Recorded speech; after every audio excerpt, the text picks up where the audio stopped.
Hello guys, আজকে আমি আপনাদের জন্য নিয়ে এসেছি ট্রান্সপারেন্ট লাইভ ওয়ালপেপার একটা অ্যাপ। এটা ব্যবহার করে আপনারা খুব সহজেই নিজের ফোনকে ট্রান্সপারেন্ট করতে পারবেন।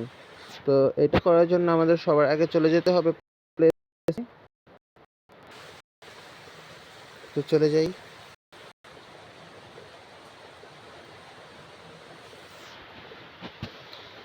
সেখান থেকে গিয়ে আপনার সার্চ করতে হবে ট্রান্সপারেন্ট লাইভ ওয়ালপেপার লিখে। আমার অলরেডি সার্চ করা আছে, আমি করি।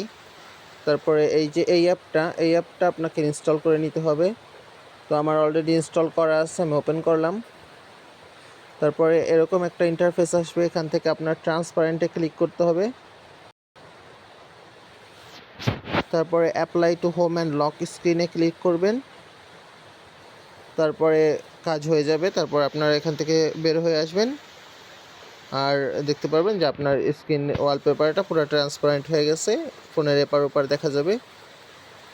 এভাবেই আপনি আপনার ফোনকে ট্রান্সপারেন্ট করে নিতে পারেন। আর ভিডিওটি ভালো লাগলে অবশ্যই লাইক, কমেন্ট, সাবস্ক্রাইব করতে ভুলবেন না। ধন্যবাদ।